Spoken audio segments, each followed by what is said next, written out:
Calling from a 612 area code. Who's this? Where are you calling from? This is me. This is Brenda. Hi, Brenda. How are you? I'm fine. Could I get a shofar? Last Monday was my 61st birthday. Well, there you go. Sorry for the late shofar. Happy birthday, Brenda. Yeah, thank you. And it's always nice to see that Michael and everybody else showed up and worked sick yesterday. Everybody seemed to me to be there's a lot of colds going around here. Yeah. Yeah, we're a cesspool. Maybe wash hands a little bit, now and then. Something like that. That's what I try to tell people. Yeah, Brendan is being a real smug health fascist right now. You can't hear him, but take my word for it. Okay. Well, I also made a mistake. You're my favorite podcaster. I made the mistake today of instead of just reading the first articles, actually following links and reading more. And this is fucking scary, man. I mean, my big thing is healthcare. It makes a difference for me at my age. Right. And I've the been ACA extremely thing. lucky. Yeah. Huh? Are you talking about the ACA suit? Yeah, and just various efforts they've made, and various other things too that undermine that, and it's just very frightening that this is all going on, and we need more pushback.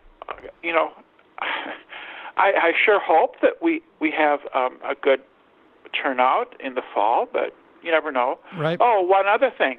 I can address things nice and quickly for you. The other thing, we know that Keith Ellison is running for state AG. Attorney General. Yes.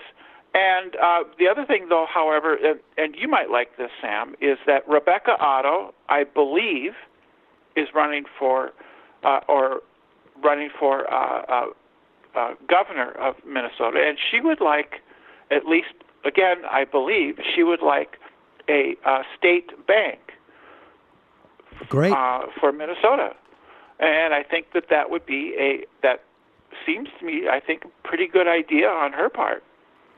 I agree. To go through with that. That would be a nice, also, that would be a very nice development. Yeah.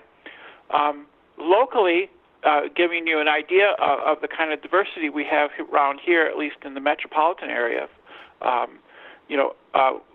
I got invited to meet with a candidate for my district, for district, it's 62A or something like that. It's Osman Ahmed, and he invited me, as a form letter to celebrate Iftar. And there's quite a few people, Somalian and various Muslim people in this area, and sadly I didn't get a chance to go, but I'm looking into him as a possible candidate, at least for my local races. Great. All right. Well, I appreciate the call, Brenda, and I'm gonna thank you for calling. I'm gonna talk about that ACA case right now. Thank you for the reminder. So there's a court case right now that was brought by several Republican states, and I'm not sure what the what the name of the case is, but the argument is that, and if you recall, when the ACA was found constitutional in the NFIB, and I can't even remember what that stands for, versus Sebelius case, that the ACA was constitutional despite the individual mandate, because the individual mandate was a tax. Later, in 2016, as you know, Congress repealed the tax penalty that the individual mandate required. So now Republicans are saying the tax is gone, so the individual mandate itself is no longer constitutional, because I'm not quite sure about that argument, frankly, why that would be the case. That because it's no longer a tax, as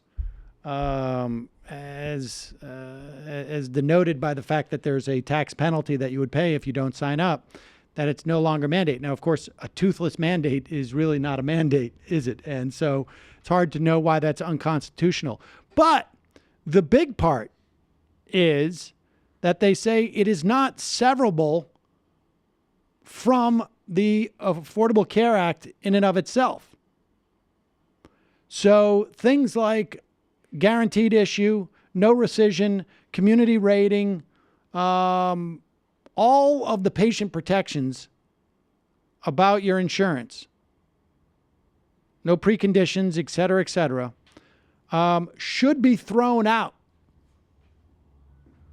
The severability question itself is sort of ridiculous, because severability goes to congressional intent.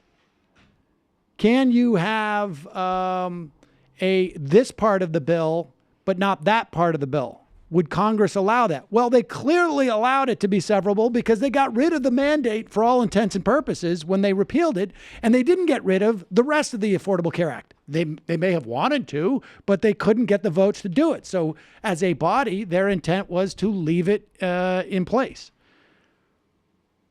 All that said, however, it's going up in front of a conservative judge, and crazier things have happened. But the bottom line here is less that the Trump administration, the specific arguments of the case are secondary in terms of the politics here. The point is that Republicans, both in the state and in terms of the executive branch, are attempting to destroy the patient protections in the Affordable Care Act. And so that's the thing that's got to resonate.